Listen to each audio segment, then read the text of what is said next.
அதையும் மீறி அந்த பத்திரப்பதிவில் இருக்கிற ஒரு நாள்ல வந்து, ஏன்னா இன்னைக்கு இருக்கிற பெரும்பாலான பத்திரப்பதிவு ரெஜிஸ்ட்ரார்ஸ்ல என்ன ப்ராப்ளம்னா, அவங்கள அவ்வளவு கேஸ் இருக்கு, யார் ரிட்டையர் ஆகிற எண்ணம் கூட கிடையாது. எப்ப வந்தாலும் இப்போட நின்றுட்டு போறான்ற சஸ்பெண்ட் ஆன கூட அப்படியே போலான்ற நிலைமையில தான் எல்லாரும் வேலை பார்த்துட்டு இருக்காங்க. அவ்வளவு பணங்கள் புலங்குற இடம். ஸோ அதை முழுவதுமாக சீரமைக்க வேண்டிய நேரம் இது. கண்டிப்பாக இந்த அரசு முழு கவனம் செலுத்தும். அதுல ஒரு விஷயம், எந்த விதத்திலும் இதுல அரசுலயோ அரசு சார்ந்த எந்த அதிகார மையத்திலயோ யாருமே யாருக்கும் தொடர்பு கிடையாது. 100% இதுல விசாரணை பெரிய லெவல், எந்த லெவல்ல வேணாலும் விசாரணை நடத்தப்படும். யாரு சம்பந்தப்பட்டிருந்தாலும் கண்டிப்பாக கைது செய்யப்பட்டுருவாங்க. ஏன்னா இதுல பத்திரப்பதிவில் கேன்சல் செய்யப்பட்டிருக்கு. ஒரே நாள்ல அந்த நபர் வந்து 3-4 மாதங்களாக 1 வருஷம் அந்த சம்பந்தப்பட்ட 2 பேர் வந்து நாங்களும் தெளிவாக விசாரிச்சு விட்டோம். அந்த 2 நபர்களும் அவங்க வந்து இதே வேலை தான், அவங்க வந்து போலி பத்திரங்கள் போற நபர்கள் தான். இது அந்த ஊர்ல மட்டும் இல்ல, எல்லா ஊர்லயும் இருக்கு. நீங்க லேண்ட் கிராபிங்ல ஒரு செல்லு வச்சிருந்தது திமுக தான். திமுகவுக்காக, திமுகவை ஒடுக்குவதற்காக திமுக செஞ்ச அனைத்து லேண்ட் கிராபிங்கையும் போலி பத்திரங்களையும் கண்டுபிடிக்கிறதுக்காக லேண்ட் கிராபிங் செல் உருவாக்கப்பட்டது திமுக தான். இன்னைக்கு கடந்த 5 ஆண்டுகள்ல இவங்க இருந்தப்போ எவ்வளவு திருவள்ளூர் முழுவதும் லேண்ட் போலி பத்திரங்கள், எங்க பெரும்பாலான இடங்கள்ல திமுகவும் திமுக சார்ந்த நபர்களும் அவ்வளவு போலி பத்திரங்கள் போட்டிருக்காங்க. எல்லா இடத்துலயும் ஊருக்கு 2 பேர் 4 பேர் வளர்த்து அங்கங்க இருக்கிறவங்க அனைவரும் திமுக சார்ந்தார்களும் வந்து இந்த மாதிரி வேலையை செஞ்சுட்டு இருக்காங்க.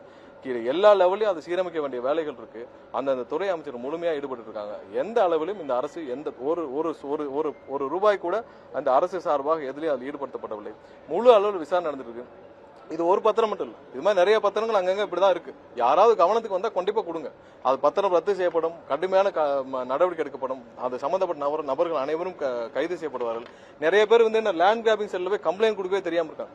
இப்ப எனக்கு வருது நிறைய, லா டிபார்ட்மெண்ட் சொல்லிட்டு நிறைய பேர் என்கிட்ட வந்து இந்த மாதிரி போலி பத்திரம் பண்ணிட்டாங்க. எல்லாருக்கும் நாங்க வந்து இங்க இருந்தே ஃபார்வர்ட் பண்ணி அந்தந்த எஸ்பிக்கு ஃபார்வர்ட் பண்ணி கடுமையான நடவடிக்கை எடுக்க சொல்லி லேண்ட் கிராபிங் பண்ணிருக்கோம் இப்போ கடந்த 5 வருஷமா பண்ணதுல.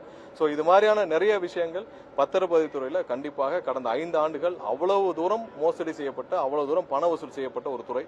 அதை சீரமைக்கும் வேலை அந்த துறை அமைச்சரும் HRNCல தெரியும். ஒவ்வொரு எவ்வளவு நிலங்கள் இருக்குன்னு தெரியல, எவ்வளவு தூரம் அதை வந்து ஆடிட் பண்ணவும் தெரியல. சோ எல்லாத்தையும் சீரமைக்கிற வேலை நடந்துட்டு இருக்கு. கண்டிப்பா இது தவறு எங்க நடந்திருந்தாலும் கண்டிப்பா கடுமையான நடவடிக்கை எடுக்கப்படும். அதுல யாருக்கும் இந்த அரசுக்கும் எந்த குறுக்கீடும் கிடையாது. இதுல சம்பந்தப்பட்ட முழு விசாரணை முழு சுதந்திரத்தோட அங்க இருக்க காவல்துறை செஞ்சுட்டு இருக்காங்க. கண்டிப்பா யார் யார் சம்பந்தப்பட்டதாலும் 100% கைது செய்யப்படும். ஊராட்சி மன்ற தலைவர் நடவடிக்கை எடுத்திருந்தாங்க.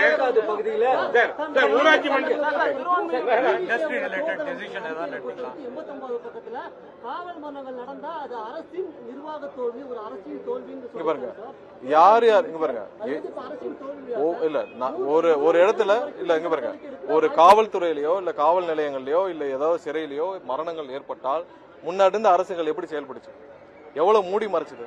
எஃப்ஐஆரே போடல, எஃப்ஐஆர் போறதுக்கு 1 வாரம் 10 நாள் ஆகும். யாராவது கைது செய்யப்பட்டிருக்காங்களா? எந்த இடத்திலும் இந்த அரசு ஏதாவது தவறு செய்தால் அவர் தவறுக்கு துணை போறதுக்கான அரசு இல்லை. கண்டிப்பா தவறு செய்தால் அவர் மீது 100% நடவடிக்கை. ஊராட்சி மன்ற தலைவர் நடவடிக்கை எடுத்திருந்தீங்க, ஊராட்சி மன்ற தலைவர் தாவேக நடவடிக்கை எடுத்தீங்க. ஆனா நிறைய மற்ற கட்சியை சேர்ந்தவங்க தொடர்ந்து அந்த இதுல சிக்கிட்டு வராங்க. நகராட்சியிலும் சரி மாநகராட்சியும் சரி பல்வேறு ஊழல் குற்ற மற்ற கட்சி நடவடிக்கை எடுக்க இல்ல. எங்கெங்கெல்லாம் கம்ப்ளைண்ட் இருக்கோ நடவடிக்கை எடுக்கலாம். கம்ப்ளைண்ட் இல்லாம நீங்க ஒரு அனானிமஸா எடுக்க முடியாது. எங்கெங்கெல்லாம் கம்ப்ளைண்ட் இருக்கோ, அது ஊழலுக்கு யாராவது லஞ்சம் வாங்கினாங்களா, ஒரு டோல் ஃப்ரீ நம்பர் கொடுத்துருக்கு. நம்பருக்கு நீங்க போன் நம்பர் கொடுத்துருக்கு, அதுல போன் பண்ணி சொல்லுங்கன்னு சொல்லியாச்சு. ஒவ்வொரு துறையிலும் ஏதாவது லஞ்சங்கள் இருக்கா, யாராவது கேட்கறாங்களா, அந்த துறையில இமெயில் ஐடி கொடுத்துருக்காங்க, எல்லாம் போடுங்கன்னு சொல்லிட்டாங்க. எல்லா துறைகள்லயும் தெளிவா சொல்லியாச்சு. பர்சன்டேஜ்ன்ற ஒண்ணு இந்த அரசுல கிடையாது. 100% இந்த அரசுல பர்சன்டேஜ்ன்ற ஒண்ணு எந்த இடத்துலயும் கிடையாது. அதை மீறி யாராவது தவறு செய்தால் அரசின் கவனத்திற்கு கண்டிப்பா கொண்டு வந்தாங்க. அரசு 2 மாசம் கூட ஆகல, 2 மாசத்துல எல்லா இடத்துலயும் எனக்கு ஹவுசிங் டிபார்ட்மெண்ட்ல இருக்கட்டும், ஹவுசிங் டிபார்ட்மெண்ட்ல முன்னாடி ஸ்கொயர் ஃபீட்டுக்கு எவ்வளவு வாங்கிட்டு இருந்தாங்க, ஒன்னும் ஒளிவு மறைவு இல்ல, நம்ம ஒன்னும் ஒளிச்சு பேச வரல. எல்லாருக்கும் தெரியும் ஹவுசிங் டிபார்ட்மெண்ட்ல ஸ்கொயர் ஃபீட்டுக்கு எவ்வளவு வாங்கிட்டு இருந்தாங்க ஊருக்கே தெரியும். பத்திரப்பதிவுத்துறையில ஒவ்வொரு பத்திரத்துக்கும் எவ்வளவு வாங்கிட்டு இருந்தாங்கன்னு எல்லாருக்குமே தெரியும். யாருக்காவது நம்ம ஒன்னும் மறைச்செல்லாம் பேச வேண்டாம். எல்லா இடத்துலயும் எவ்வளவு வந்தாங்க. இந்த சோலாருக்கு நாங்க சொன்னோம்ல, 1 மெகாவாட்டுக்கு 25 லட்சம் ரூபாய் சோலாருக்கு, அது கொடுத்தாதான் உங்களுக்கு அப்ளிகேஷன் உள்ள போகும். எல்லாருக்கும் தெரிஞ்சதான், நம்ம ஒன்னும் மறைக்கிறதுக்கு இல்ல. இப்போ இந்த அரசு வந்த பிறகு அனைத்தும் நிறுத்தப்பட்டு எல்லா இடத்திலும் நிறுத்தப்பட்டிருக்கு. பத்திரப்பதிவு துறையில அனைத்து மாறுதல்களும் செஞ்சுக்கிட்டே இருக்காங்க. கண்டிப்பா அதை சீரமைக்க வேண்டிய 100% சீரமைக்க வேண்டிய கட்டாயம் இருக்கு. எல்லா இடத்திலும் இருக்கு. பொதுமக்களும் உங்களுக்கு யாராவது பணம் கேட்டால், முதல்வர் அன்னைக்கு சொன்னது என்ன, பொதுமக்கள் உங்களுக்கு அரசு துறையில யாராவது பணம் கேட்டால், லஞ்சம் கேட்டால் கவனத்திற்கு கொண்டு வருவது பொதுமக்களுடைய கடமை. நீங்க பத்திரிகை நண்பர்களுடைய கடமை. நீங்க கொண்டு வாங்க, கண்டிப்பாக 100% நடவடிக்கை எடுக்கப்படும். அதெல்லாம் நிறுத்த வேண்டிய வேலையை தான் அரசு முதல்வர் எங்களுக்கு உத்தரவிட்டிருக்கிறார். அதை தான் 100% நாங்களும் செஞ்சோம்.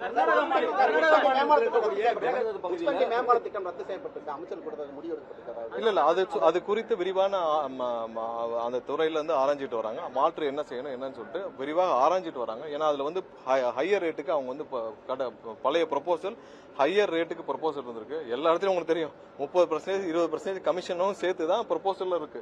எல்லா துறையிலும் நம்ம என்ன பண்ணிட்டு இருக்கோம்னா பழைய டெண்டரை ரிவைஸ் பண்றோம்னா எல்லாம் கமிஷன் பஃபரை நாங்க குறைக்கிறோம். இப்போ எல்லா இடத்துலயும் நாங்க என்ன சொல்லிருக்கோம், கமிஷனா 30% முன்னாடி வாங்கிட்டு இருந்தாங்கன்னா அந்த கமிஷனை குறைச்சிட்டு நீங்க டெண்டரை போடுங்க. அந்த கமிஷன் பணத்தை அரசுக்கு வரணும். நாங்க யாரும் கமிஷன் கேட்கவில்லை. இந்த அரசு யாருக்கும் கமிஷன் வார்த்தை இந்த அலுவலகத்துக்குள்ள தலைமைச் செயலர் எங்கேயும் கிடையாதுன்னு தெளிவா சொல்லியாச்சு. சோ அந்த இல்லாமல் எல்லா டெண்டரையும் போட சொல்லியிருக்கு. சோ அதனாலதான் எல்லாருமே ரிவைஸ் அந்த எஸ்டிமேஷன் வேல்யூ ரிவைஸ் பண்ணிட்டு இருக்காங்க. பெரிய பெரிய டெண்டர்ஸ்ல அந்த துறை அமைச்சர்கள் அதுல ஏதாவது முறைகேடு இல்ல தவறான எஸ்டிமேஷன் வேல்யூ ஹையர் வேல்யூ மக்கள் பணம் வீணாக போகும் பட்சத்தில் அதெல்லாம் ரத்து செய்து புது டெண்டர் விட சொல்லியிருக்காங்க. எல்லாம் அதாவது 90-80% மேல நியமிச்சு முடிச்சாச்சு. இன்னைக்கு எல்லா ஆர்டரும் போயிட்டு இருக்கு. பிபி ஜிபி அளவுல மாவட்ட அளவுல முடிஞ்சிருச்சு. ஒரு சில முனிசிபல் கோர்ட்ல இன்னும் வந்து அந்த மாவட்ட ஆட்சியர் இருந்து இல்ல அந்தந்த மாவட்ட ஆட்சியர் இருந்து வர இங்க ஆர்டர் போட்டுட்டே வராங்க. கிளியரா இப்ப போடுறதெல்லாம் திரும்ப சொல்றோம், போடுறதெல்லாம் டெம்பரரி. ஏன்னா முதல் முறையாக பல 45 வருஷத்துக்கு அப்புறம் முதல் முறையாக ப்ரொஃபைல் எல்லா இடத்துலயும் சோர்ஸ் பண்ணப்பட்டு தெளிவா ஒவ்வொரு ப்ரொஃபைலும் எவாலுவேட் பண்ணப்பட்டு ஒவ்வொரு ப்ரொஃபைலும் அந்தந்த மாவட்ட ஆட்சியர் பேக்ரவுண்ட் செக் எல்லாம் பண்ணி போட்டிருக்காங்க. இப்ப போடுறது கண்டிப்பா டெம்பரரி தான். ஏதாவது ஒரு இடத்துல யாராவது இன்எஃபிஷியன்டாவோ இல்ல தவறான ஆட்களோ தவறான நபர் இருந்தால் அந்த டெம்பரரி பீரியட் முடியறதுக்குள்ள அதுக்குள்ள அப்புறம் கண்டிப்பா ரீப்ளேஸ் இன்னும் ஒரு சில நாட்கள்ல அனைத்தும் ரிலீஸ் பண்ணுவாங்க. கர்நாடக அரசு அணை கட்டுவதற்கான அந்த பூர்வாங்க அளவீட்டு பணிகள்லாம் செய்திருக்குன்னு சொல்லி படிக்கெல்லாம் கட்டியிருக்காங்க. ஜெயா பிளஸ்ல கள ஆய்வு நடத்தி ஒரு செய்தியை வெளியிட்டிருக்கோம். இல்ல தமிழ்நாடு அரசுடைய நிலைப்பாடு என்ன? இல்ல எந்த இடத்திலையும் மேகதாது அணை விஷயத்துல தெளிவாக இருக்கிறோம். அவங்களுக்கு கொடுக்கப்பட்ட அனுமதி டிபிஆர் சப்மிட் பண்றதுக்கு மட்டும்தான். அதை மீறி அவங்க செயல்பட்டு தான் நம்ம வந்து எல்லாத்துலயும் நம்ம லீகலா போயிருக்கோம். சரி, ரெண்டு மாநிலங்களுக்குரிய பிரச்சனை நம்ம சட்டப்பூர்வமாக தான் தீர்க்க முடியும். 2 மாநிலங்களுக்குள்ள நம்ம வந்து போலீஸை வச்சோ இல்ல வேற மாதிரியே டீல் பண்ண முடியாது. 2 மாநில பிரச்சனைகள் சட்டப்பூர்வமாக தான் தீர்க்க முடியும். நமக்கு ஆணையம் வச்சிருக்கோம். இது இந்த நிலைமைக்கு கொண்டு போனதே திமுக தான். இவ்வளவு திமுகவுடைய 40-50 வருஷத்தை அவங்க செஞ்ச தவறு தான். 1970 இருந்து அவங்க செஞ்ச அனைத்து தவறுகள் தான் இவ்வளவு தூரத்துக்கு காரணம். சரி பண்றதுக்கு லீகல் ரெக்டிபிகேஷன் தான், லீகலா தான் நம்ம ஸ்டாண்ட் எடுக்க முடியும். அதுக்கான வேலை படிக்கட்டு அமைத்து அங்க இன்ஜினியர்ஸ் கூட்டி போய் அதற்கான பணிகள் செஞ்சிருக்காங்க. தமிழ்நாடு அரசு நடவடிக்கை எடுக்கும். இல்ல நம்ம லீகலா தான் நமக்கு அதுக்கான சமிஷனை கொடுப்போம். நம்ம அதுக்கான ரெக்டிபிகேஷன் கண்டிப்பா மேகதாது அணை கட்டுவதற்கான துளி அளவும் நம்ம வந்து இடம் கொடுக்க போவதில்லை. 100% நமக்கு சட்டப்பூர்வமான நமக்கு அனைத்துக்கும் நமக்கு ஆதரவா தான் இருக்கு. ஏன்னா அவங்க அதுக்கு மேல கட்டக்கூடாதுன்னு ஃபாரஸ்ட்ல என்விரான்மெண்ட்ல எல்லாத்துக்குமே எதிர்பார்க்கு. நம்ம அந்த அப்ரோச்ல தான் கண்டிப்பா அதை கட்டவிடாத அளவுக்கு நம்ம 100% நடவடிக்கை எடுப்போம்.